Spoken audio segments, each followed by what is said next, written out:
Well, the little lady snagged him, I said, grinning. I had no idea what I was doing. Leo just coached me after he was hooked, Anna added modestly. Did I do okay? Little lady, that's a record trout for this lake. I'll bet he weighs 40 pounds or more. We've got to get the camera before we fillet him. You two are going on the bulletin board.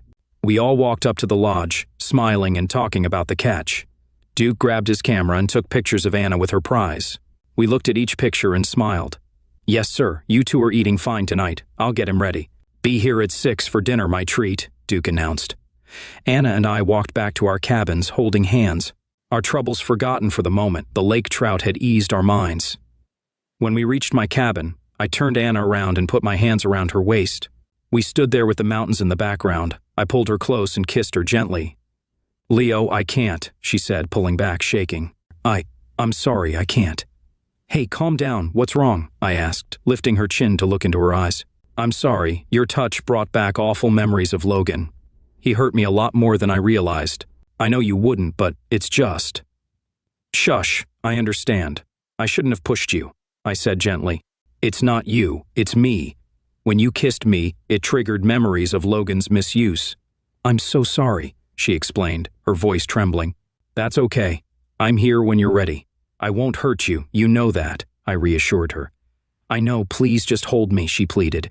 We stood embracing until her shaking subsided. After a while, she felt calm, and her breathing slowed against my chest. She seemed so frail and delicate in my arms. I would hold her forever if necessary. A bird chirped nearby, breaking the silence. We turned to look, but it was gone. When we turned back, her beautiful dark eyes smiled at me, then her lips matched the smile. Thank you, she said. Anna moved closer and gently kissed me. It was almost not a touch, so gentle. She pulled back, smiling wider. Time seemed to stand still. She kissed me again, this time more purposefully. We kissed tenderly. When we separated, we smiled and looked into each other's eyes. There's nothing like a first kiss, I said. Nothing will ever be more tender or full of expectation. Except the second kiss, she said, smiling, and we kissed again, longer and deeper. Tap, tap, tap. Hello, anyone home? I asked playfully. Hello yourself. Come on in, I'm almost ready, Anna called from the bathroom. I walked into the cabin and watched her finish her makeup. You are beautiful, I said admiringly. She wore a pretty yellow print top and a black skirt with sandals. Her hair was in a side ponytail. She held out her hands. Now I'm beautiful. Let's go eat, I'm starved. Not just yet. Not until I've messed up some of that makeup, I teased, leaning to kiss her. But she pulled away. No, not now. Later. First we eat, she said, grabbing my hand and leading me out of the cabin and down the hill. As we walked to the lodge, Anna said, You look nice. Who thought to bring a blazer to a fishing lodge? She kissed my hand before intertwining her fingers with mine. Right this way to your table, Duke said, bowing as we entered the dining room. Your meal awaits. I pulled out her chair, and she sat.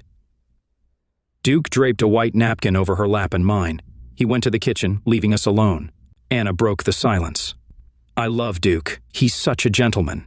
I bet he was quite a ladies' man when he was younger. His wife must have been so happy. Duke returned with 2 plates of trout and vegetables. My wife was the reason I lived. After I met her, I never looked at another woman again. She was my first and only love. We were together for 30 glorious years. Her ashes are up on the hill behind your cabins. He set the plates down. Bon appetit, he said, and left us to enjoy our meal and each other. The meal went by quickly. At the end, Duke brought out a pear half drizzled with chocolate sauce.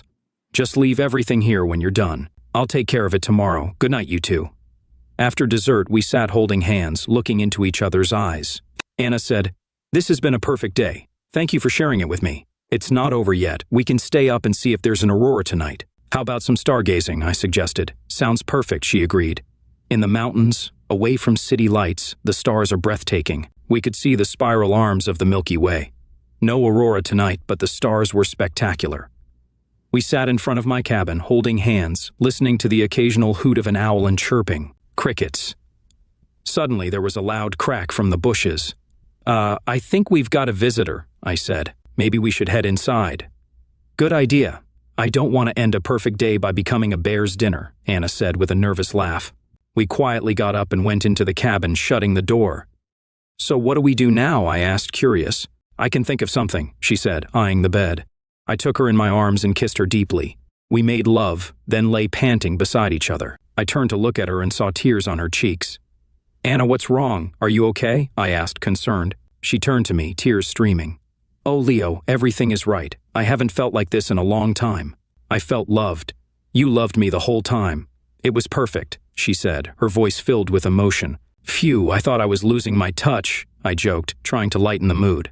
Smiling, she playfully slapped my back. No, you haven't lost your touch. I love your touch. Just hold me, she said. We embraced, nuzzling each other until we fell asleep. Morning arrived with a gentle rain.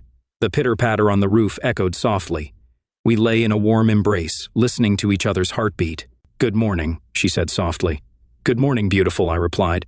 Do you want to skip breakfast and stay in bed all day? She suggested with a smile. Sounds good to me as long as you're here too, I said, holding her closer. Bet on it. Just let me brush my teeth and I'll be back to keep you warm and safe. I got up and went to the bathroom while Anna watched.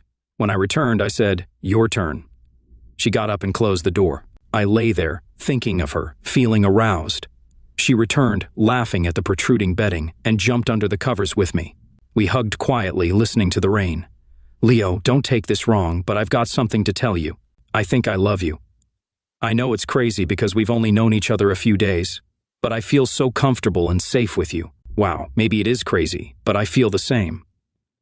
I want to focus on you and not the mess I left behind, Anna. I could feel that way about you too, but I can't think about loving you until I figure out my problems. I don't want to hurt you. I care about your happiness, and right now that's all that matters to me. Stop thinking and hold me. Anna and I stayed in bed all day, talking and loving. We made love 2 more times, gently and lovingly. We forgot to leave the cabin to eat. The next day, the rain stopped, but everything was still wet and muddy as we headed to breakfast. Missed you yesterday. What did you do? Stay in bed and listen to the rain? Duke said with a knowing smile. Yeah, something like that, I admitted with a smile at Anna. Today's Tuesday and the supply plane is due around noon. No new guests are scheduled, so you two will be the only ones here when the others leave. If you want anything special, leave me a note and I'll send it out. The plane comes on Tuesdays and Fridays, so plan ahead. Can we get anything? Anna asked. Anything from a grocery store, liquor store, or hardware store. Other stuff might take longer, but you can order any time. She smiled and took a bite of toast. The same float plane that brought me arrived, filled with supplies. We helped Duke unload everything while the fishermen packed their luggage. Duke later sat with us, explaining how he's run the lodge for 20 years, dealing with isolated winters and planning everything in advance. The loneliness since his wife passed was the hardest part. We spent the day talking about the mountains, the lake, fishing, hunting, and winter challenges. We didn't discuss why Anna and I were there. After dinner, Anna insisted on making a stew. I like that gal, Duke said. But there's something sad about her. She seems happier since you arrived. I hope you two hit it off. She deserves happiness. Duke, I like her a lot too. I've got my own troubles, but I'll take it slow. I won't hurt her, I promise. Anna brought out a steaming pot of vegetables and fish. I call this my heaven provides stew, Duke. I hope you like it. We ate in silence, except for the occasional slurp. Later that night, Anna knocked on my door. Can I come in? She whispered. I was thinking about you too. Can we combine everything and be together in one cabin? Duke knows and seems okay with it. Of course. You shouldn't go back tonight in case that bear is lurking. I just found you. I don't want to lose you. She snuggled next to me, pressing her body into mine and wrapping her arms around my neck. Leo, if you don't want to answer this, I understand. But you told me about your wife having a lover. How could you stay with her after finding out? I don't know. I avoided her. Every time I saw her, I thought about what I saw in the video. I just wanted to be with Sarah. To be with Sarah, I had to stay with that conniving woman. I avoided her, did extra projects, and took Sarah to the park. All I thought about was finding an attorney and getting out. When I filed for divorce, everything exploded. Her father got involved, and my problems worsened. I've already told you most of it, but the worst part is too disgusting to talk about. After I found out, I threw up. Even now, thinking about it makes me sick. That was the deal breaker. I knew I had to get as far away from her and her family as I could. Then don't talk about it or think about it. Come here and hold me, and let's not think about her anymore. I'll help make it better. We lay there in silence, holding each other. I lifted my head and looked into her dark eyes. Thank you for being here, I said, kissing her tenderly. It reminded me there are good people in this world, and she was one of them. Our lips parted and I rested my head back on her shoulder. Leo, she whispered, there's more to my story that I couldn't tell you the other day. I think I'm ready now because it might help me overcome some more demons. Like your preacher said, confession is good for the soul. Believe it or not, it's worse than what I've already told you. Can you stand to hear it? Anything for you. Afterward, I may want to eliminate somebody, but I'll listen to whatever you need to say. Well, this happened after what I told you before. Logan threatened me with a knife and said I had to do whatever he wanted. One day, he came home high and told me to dress up because he had a surprise. I changed into one of my nicest dresses and found Logan talking to a woman named Faye, his boss. She was tall, strong-looking, and had a gravelly voice. Logan had shown her the unclothed pictures he took of me, and she wanted to meet me. He told me to entertain her, to make her happy, or I would be punished. Faye told me to strip and dance to music. Terrified, I did as she asked. When I was done, she started touching and kissing me. I cried and Logan got mad, dragging me to the bedroom and telling Faye I was hers. She did terrible things to me while Logan watched, smiling. After she left, Logan forced himself on me and told me his plans. Faye wanted to come over again, and in return, she gave Logan a valuable account at work. Logan showed my pictures to his friends and said I would entertain them too for money. He planned to pimp me out to his coworkers and customers. When I heard that, I knew I had to leave. So the next day, I ran away. She went silent, staring off into the distance. Her face contorted and tears filled her eyes. Oh God, I can't go on. Her whole body shook as she broke down in sobs. I took her in my arms and held her tightly. Everything's all right now. You're safe here with me. I'll take care of you. I'll love you, I whispered to her. She continued crying, her tears soaking my shoulder. Her sobbing slowed, and she eventually fell asleep in my arms. When I woke up, I said, "Morning. Did you say you loved me last night?" she asked. "Yes, I did. What you told me was horrible and you didn't deserve any of it. I'll make sure you never suffer like that again." "I think I've fallen in love with you," I confessed. "God, I'm so happy. Thank you, Leo. My prayers have been answered. I love you too. But I really need to pee, and then we need breakfast," she said, moving toward the bathroom. I smiled. At breakfast, I said, "Duke, you should have a full-time cook here to give you more time for other tasks." "Can't afford one. Louisa used to cook and I did everything else. She was a great cook." "Me, I make do," Duke replied. "Anna's a great cook. Maybe she could work for you to help pay rent." "Is that okay, Anna?" I suggested. "Of course. I'd love to help if that's okay with you, Duke," Anna said eagerly. "I'll think about it." "I have 8 people arriving on the next plane. We'll see how it goes," Duke said thoughtfully. After breakfast, I asked Duke, "How do I make a phone call? I need to let someone know where I am." "All I've got is the radio, Yellowknife. Can patch you through to an operator. It's a bit expensive," he explained. "Can I use it after breakfast?" I asked. "Sure, I'll show you how," Duke replied. Anna said, "I'll head back to the cabin to clean up. If we're getting visitors, I want to look my best." She smiled and left. Duke showed me the process for making a call through the radio. It was complicated, and I had to use a credit card. Duke let me use his card to avoid leaving a trace on mine. "I'll pay you back. Put it on my bill," I told him. Duke left me alone to talk. "Hello?" came the voice from the radio. "Hi, Mom, it's Leo," I said. "Oh my God, Leo. How are you? Where are you?" my mom asked, sounding worried. "I'm fine, Mom. I'm out of the country and can't say where. If someone asks, you can't lie." "What's happening there?" I inquired. "They're looking for you, Leo. Mr. Bloom is furious after the factory burned down. He blamed you.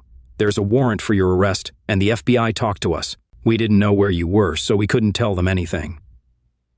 "I think someone's watching the house," she explained. "What did you do with the package I gave you?" I asked urgently. "I put it in the basement behind some jars of canned peaches. I didn't open it," she replied. "What about Sarah?" I asked. "Sheila came by with Sarah. She said she wanted to talk to you." "Sarah's fine, but she misses you," my mom answered. "I don't want to talk to Sheila. I just care about Sarah," I said firmly. "Leo, I know your divorce will be final soon, but could you talk to Sheila? Was it really that bad? Is there any way to work things out for Sarah's sake?" my mom pleaded. "Mom, Sheila was having an affair the entire time we were married. There's more, but I don't want to hurt Sarah. Maybe someday, but not now," I said, trying to stay calm. "Okay, I'll trust you," she said, her voice softening.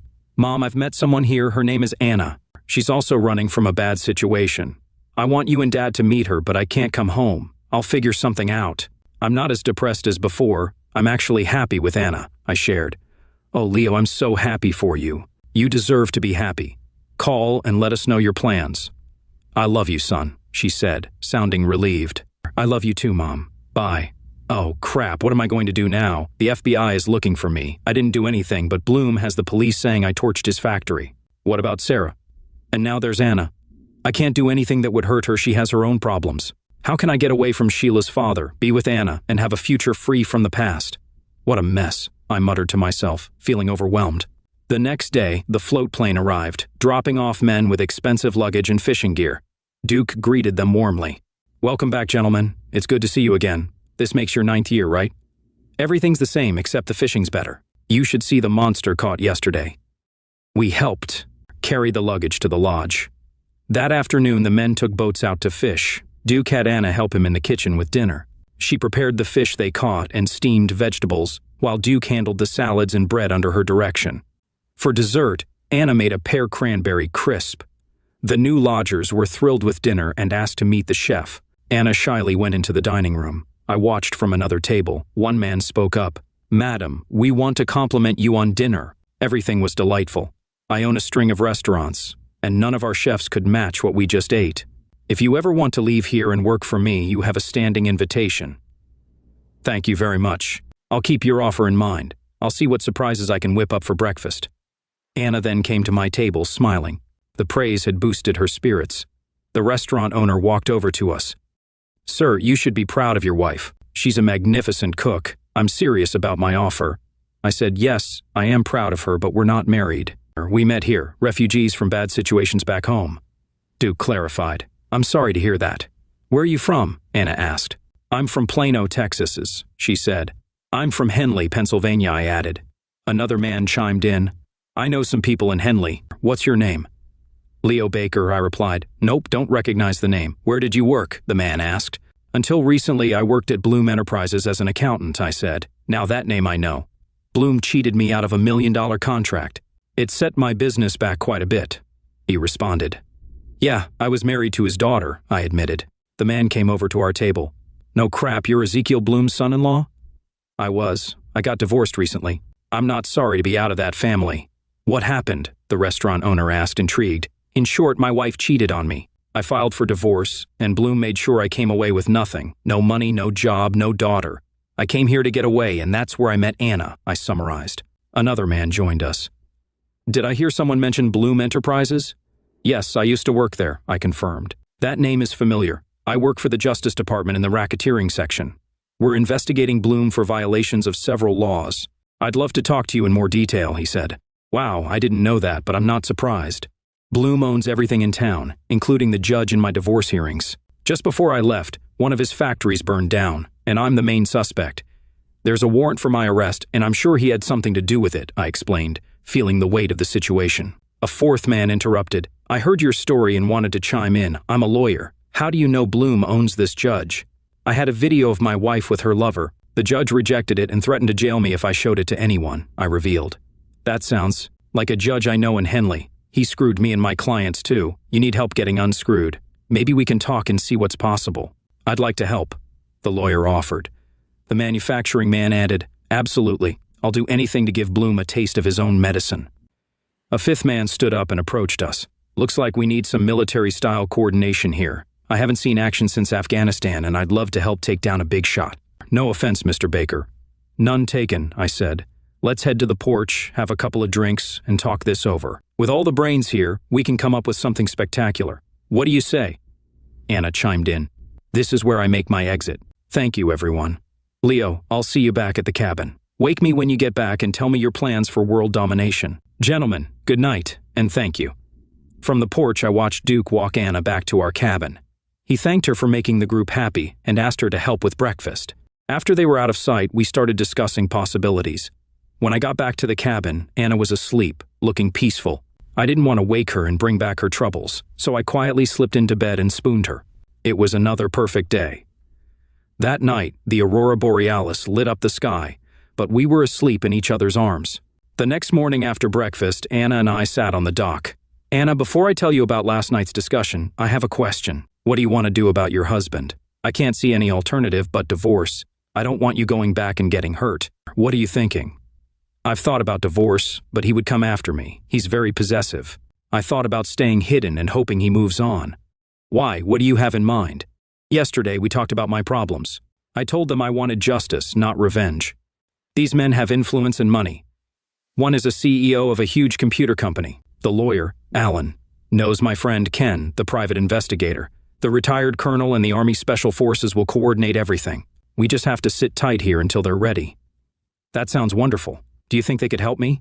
"Yes. Alan knows a divorce lawyer in Dallas who's a shark. Everything should be ready by the time we get back. You just need one meeting to sign papers, and the Army major will handle getting Logan to sign. Everything's going to be okay. Why would a bunch of strangers help me? I'm just a cook in a remote lodge. There are good people in this world. They see something in you that maybe you don't see in yourself, something I already knew." Anna smiled. We sat on the dock, holding hands, thinking about the future. 5 days later, we helped the fishermen load up the float plane. I thanked each man, and Anna kissed each one on the cheek, even the shy computer geek. The restaurant owner gave Anna his business card, reminding her of his job offer. "Please call," he said. After they left, Duke wandered back to the lodge, and Anna and I took a boat out onto the lake to fish and talk. Anna asked, "When will this all happen? I don't want to leave Duke without a cook. Maybe 2 or 3 weeks if all goes as planned. You should be heading back here within a few days. We can arrange for you to visit your mother and sister if you want." "Okay, I just want it over with so we can be together." "Will you come back here afterward?" "Absolutely. Once I clean up the mess from my old life, I plan on starting a new one with you." Anna scooted over, put her head on my shoulder, and we sat there enjoying each other's touch. 3 weeks later, Anna and I sat on our cabin porch at sundown, discussing the trip home the next day. We were both tense about what was to come. Despite careful planning, Murphy's Law could still strike. I had hope, though. "Leo, hold me, I'm so scared. If I wasn't here in your arms, I might be back there, tied to a bed and being used by everyone. I'm terrified he'll find me." "Shush, that's not going to happen. You're safe now and always will be. I'll protect you." We sat holding each other, watching the sunset behind the mountains. I stroked her cheek as a tear rolled down. Her gentle breathing showed she was more relaxed. "Anna, since you shared your whole story, I need to tell you about my final demon. This is as hard for me as it was for you. When I found out my daughter wasn't mine, I was furious. I wanted to eliminate Sheila and her lover. If they had been there, I might have. I went looking for Sheila and found her with her lover. It was her father, Ezekiel Bloom. They've been lovers since before we were married. The photos and video I had confirmed it. Sarah is his daughter. If anyone knew, it could hurt her immensely. I'll do anything to protect her." "Oh my God, Leo, that's unbelievable. How could she?" I'm speechless. I want to strangle her for hurting you. I feel so sorry for your daughter. When I saw them together, I thought divorcing her would solve everything. Instead, it made things worse. I ran here to escape and found you. Now I know we have a future. Once we close the door on our past, we'll be together, if you want me." "Oh, Leo, of course I want you. You make me feel like a princess. The next few months may be difficult, but we'll be together forever." "That sounds wonderful. We might not get a chance to be together for a while after tonight. I want to make love with you one more time before we go. I love you so much." We kissed in the fading light and walked into the cabin. We made love, and afterward she looked into my eyes and kissed me. God, that was fantastic. She relaxed and fell onto my chest, and we fell asleep. "Duke, Anna will be back in a week at most. I'll be gone longer. I know the lake will freeze and flying in will be impossible, but I'll try to get back before then. Keep an eye on my little chef. Don't worry about me. I've been here 20 years before you came, and will be here 20 more after you leave. I'll take care of your little darling. You two be careful and have a safe journey." Anna kissed Duke on the cheek, then stepped into the plane. I shook his hand and followed her in. The pilot entered, closed, and locked the door. I saw Duke waving goodbye as we took off. As we flew, I thought about what lay ahead. In Dallas, we went to see Anna's attorney. I pictured a fierce lawyer, but Jane Oakes, a little gray-haired woman, surprised me.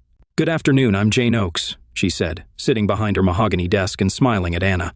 "Don't let my appearance fool you. It works to my advantage. Once the opposition meets me, they wish they hadn't. Anna, I've heard everything from Alan, but I want to hear it from you." For the next half hour, Anna retold her story. Jane listened intently. "It's worse than I thought, but don't worry, we'll put an end to it. You'll get your divorce and everything you want. I'm confident. Let's get the papers signed, and I'll explain what happens next." When Anna signed everything and we were driving to her sister's house, she broke down crying. I wasn't sure if it was from sorrow or joy. Her tears lasted until we were on the interstate. She wiped her eyes, blew her nose, and placed her hand on mine. "I keep saying thank you, don't I? I can't wait until it's all over," she said, looking out the window at the passing countryside. At her sister's house, Anna seemed reborn. She laughed and played with her nieces and nephews and ran around with their big dog. Watching her transform into a new woman made me love her even more. Later, her mother arrived, and the three women had a private talk while the men stayed in the backyard with beers. When they returned, everyone looked teary-eyed. Anna and her sister went to make dinner, and her mother took me aside. "Mr. Baker, Anna told us what her husband did, and about you. She said you have your own troubles to fix before you can be together. She also said she loves you and feels safe with you. If you ever hurt her like her ex did, I will hunt you down and eliminate you. But if you treat her well, you'll get my layer cake every Christmas. Take care of my little girl. She deserves the best." Shocked, I could only say, "Yes, ma'am." She kissed my forehead, smiled, and led me back to my chair. Each day we stayed at her sister's house, and each night at a new nearby motel. Anna was wrong. We did have time to make love while waiting for the call from her attorney. Quite a few times. 5 days later, Anna got the call she had been waiting for. "Hi, Anna, this is Jane. Everything's done. Your husband signed the papers. As soon as the court processes them, it will be final into months. Until then, you're still married, but can do whatever you want except remarry.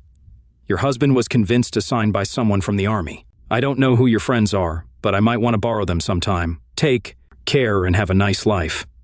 Anna's abusive marriage was over. We celebrated with ice cream, and everyone had a great time. At the Dallas-Fort Worth airport, we held each other and said our goodbyes. Anna went to one terminal, and I went to another. I'll call Duke and leave a message when I get to my parents' house. I'll call again with good news. Take care. I love you. "I love you too," she cried. We parted, our fingertips the last to touch. I drove 2 hours from Harrisburg Airport to Henley, timing my arrival for dusk. I parked around the block from my parents' house and walked through the woods. I knocked on the back door. "Who's out back, knocking on that door?" my dad's voice called out. "It's me, Dad, Leo." "Damn, Mom, it's Leo. Come on in before someone sees you, Dad." "It's good to be home. Hi, Mom. We need to talk about what's going to happen. Let's sit in the living room. I just want to put my feet up and relax." I spent the evening explaining everything to my parents. If all went as planned, it would be over within a week. They laughed at the audacity of the scheme and what would happen to those involved. We had a good time, and I felt ready for what was to come. I called and left a message for Duke and Anna, letting them know I was safe and everything was okay. Early in the morning, I heard the newspaper land in the driveway. I walked out in my shorts and robe to pick it up, stretching. Big as day. "Well, that should let everybody know that Leo's home," I whispered. Within 30 minutes, 3 police cars showed up. Knock, knock, knock. "Leo Baker, I have a warrant for your arrest. Please come out quietly," I heard when I opened the door. I winked at my mom and dad and walked out. Handcuffs aren't as painful as I thought. Sure, I had to ride to the station with my hands behind my back, but it didn't hurt much. I was photographed, fingerprinted, and put in a cell by myself. All I had to do was wait. Within an hour, Mr. Bloom came roaring into the station, demanding to see me. I could hear his voice from my cell. Soon he was in front of me, glaring with steely gray eyes. "Boy, I'm going to burn you up. You have the balls to burn down my factory and come back like nothing happened. I'll make sure you never see the light of day again. Say goodbye to your little girl, she'll forget you ever existed." I watched his tirade, thinking, God, I love watching that big vein on his head pulse. I didn't get to say anything before a frantic-looking deputy called him back to the office. I sat back down and listened to the yelling and screaming. Finally, someone shouted, "Go get him now!" The same wide-eyed deputy came back, unlocked my cell, and told me to follow him. In the office, Alan, the lawyer I met at Duke's, stood glaring at Mr. Bloom, who was redder than before. "Mr. Baker, are you okay? Have they treated you well?" Alan asked. "I'm okay, just a little confused why I'm here," I replied. "We're about to clear that up," Alan said. Reassuringly, Alan made a call and said, "We're ready now." In a minute, a tall man in a suit walked in with 2 state police officers. He approached Mr. Bloom with a manila envelope. "Mr. Ezekiel Bloom?" the man in the suit asked. "Yes, what do you want?" Bloom responded, sounding annoyed. "Sir, I have a warrant for your arrest for tampering with government officials, racketeering, and money laundering.